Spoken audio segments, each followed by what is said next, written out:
에 따르면 비행기는 착륙 중에 랜딩 기어가 내려오지 않았고 착륙한 뒤 활주로를 이탈해 공항 담장 끝까지가 폭발했다고 합니다. 다시 한번 전해드리겠습니다. 오늘 오전 9시 10분쯤 Hello my friends, my name is Dennis and I used to be the airline captain on this particular aircraft type, Boeing 737-800. This airplane, as you saw, crash landed in Muan airport of South Korea. According to the latest data, just 2 persons on board survived the crash. The rest, 179 persons, perished. We don't have yet the report on the Aviation Safety Network about the case, and the Aviation Herald website also doesn't give us the information because this event happened just a few hours ago. But we also have the other sources of the information, for example, the well-known Flight Radar 24, which shows the position and the track of the airplanes together with flight parameters and so on. So they already published the data of this aircraft flight 7 Charlie 2216. The flight was conducted between Bangkok, Thailand and Muan, South Korea, and the only thing that concerns me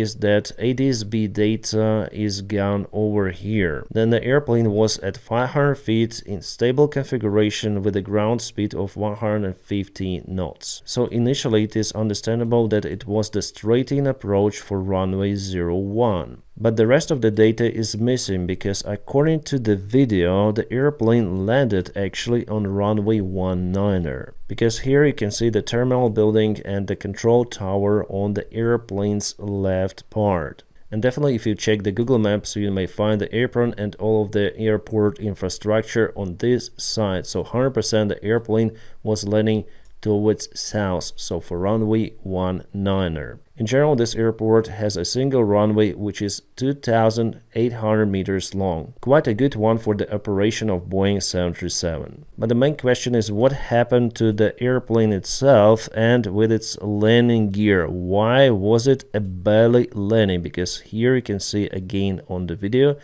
no landing gear, no nose gear, and even the landing gear door latches are not being extended. On the video you can see that the engine's thrust reverser is open on the right hand engine. Well, it's kind of hard to judge on this video, the camera is shaky, but it looks like there are no flaps extended. Well, at least if I zoom in over here, it looks like the wing is clear, no flaps, but at the same time the reverser is open. Here at first I thought that there are spoilers up, so the air brakes. However, it's just the horizontal stabilizer of the airplane. It looks like the spoilers, but it is not. The spoilers were down. So it is already understandable that the airplane landed on runway 19er and probably without the flaps and without landing gear for sure, so it started to slide the runway. And then it skirted the runway and it hit the localizer antenna. And here I have the questions for those who built this antenna.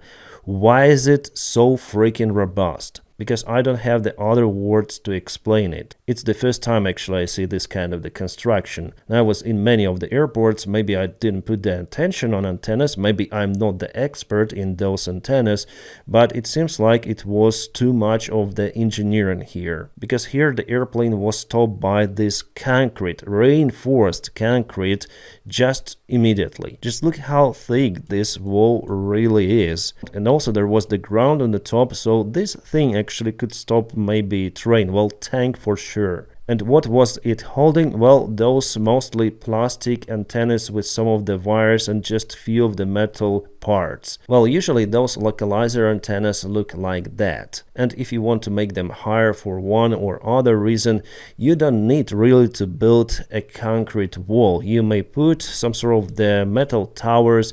They may do harm, but much less than concrete wall. So we still need to find out many of the factors, the airplane configuration at first, flaps and so on. And we don't know where the airplane actually touched the runway. what led to the landing gear not to extend, and so on. But for now, the fact that airplane hit this wall, very powerful, robust wall, and it stopped the aircraft immediately, converting all of the kinetic energy into total devastation of the airplane. Yes, you may say that there is the wall behind, not far away, so in any case the aircraft would hit it, but also on the way the aircraft would lose more energy, so the damage for the aircraft could be minimized. So yes, there is the wall, it is made out of the blocks, but still blocks may disassemble, so they are not the solid concrete reinforced construction. They would not cause that dramatic damage to the airplane. But there you can see behind the wall which holds the localizer antenna. Yeah, multiple of the antennas which form the localizer antenna and signal for the precision guidance of the airplane. So it's a huge barrier in this case, a huge brewster. Well, maybe as a variant that wall was used as the jet blast wall before, but usually it is not located right at the runway edge, so I have pretty much lots of the questions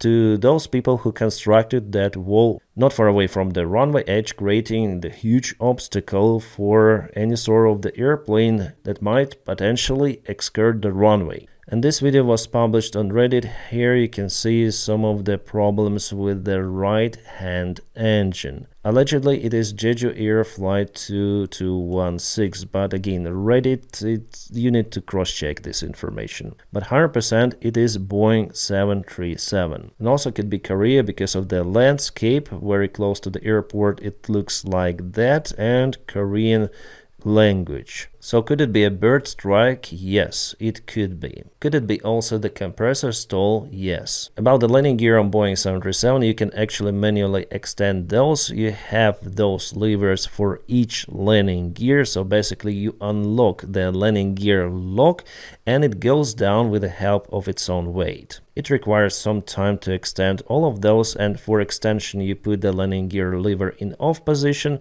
you do the job and then select the landing gear lever down. So this thing has a very long cable. Since the nose landing gear is kind of light one, it's been pushed by the aerodynamic forces or by the airflow to be extended to lock in the down position, but here on the video I saw that even those door latches were not open. You can see it on this image 100%, and again the engine reverser on engine 1, so left hand engine, was stowed. Well, there also could be the case with the landing gear jammed in the up position. But still, according to this QRH, you may perform the mechanical extensions or manual extension even in that case, and it should work. If it doesn't work, you go to partial or all landing gear up landing. And there Boeing tells you, don't forget, check out manual gear extension. Have you done it? What is interesting here that firstly we need to brief crew and passengers on emergency landing and evacuation procedures. So those two persons who survive may tell whether brief was conducted or not. Burn fuel off to reduce touchdown speed. Well, that flight was kind of long, more than 4 hours. But still you should have the fuel to fly to your alternate and for at least 30 minutes to circle over alternate. So obviously it's better to burn that too to minimize your approach speed. Plan flaps 40 landing. Flaps 40 is the maximum flap setting on Boeing 737-800. Set with Rev 40, it means the approach speed for the flaps 40 configuration, but on the video again the flaps looks like retracted. And of course it's better to have them extended and to have as low speed as possible in this kind of the emergency with the landing gear. Well, Boeing says do not extend speed brakes unless stopping distance is critical. Well, in that case probably it was critical, but since I guess there were no flaps, there could be also no spoilers. So speed brakes in our case. Then stopping distance is critical. Extended speed brakes after all landing gear, the nose or the engine nacelle have contacted the runway. Why do they say so? Well, after landing without the landing gear or partially extending landing gear, it is hard to control the airplane direction. you simply don't have anything to steer the airplane with. You just skid along the runway or aside from the runway. So for the speed brakes, if you extend them, they might not be extended at the same time, causing some of the yaw moment to the airplane, and in that case the excursion from the runway is possible. That's why they say like that. And for this particular reason, Boeing also doesn't recommend to use thrust reversers unless stopping distance is critical. Here, for sure, if the flaps are up, the distance is critical. However, again, we see the engine reverse on a single engine and no spoilers, no speed brakes up. Guys, here we are with hydraulic system of Boeing 737. It has three of the systems: System A, System B, and Standby Hydraulic System. Well, as you can see, even with Standby system, we have the supplyment of the hydraulic fluid towards reverser number 1 and reverser number 2. Yes, they deploy with much lower speed, but still they deploy from the standby system. But in usual case, reverser number 1 is supplied by hydraulic system A and reverser 2 with hydraulic system B. But it seems like in this case the reverser 2 just was open. And according to this photo, this one seems to be closed. So this one open and this one closed, kind of strange. Also, the landing gear extension and retraction works with system A. Yes, there is the landing gear transfer unit, but it uses the pressure from hydraulic system B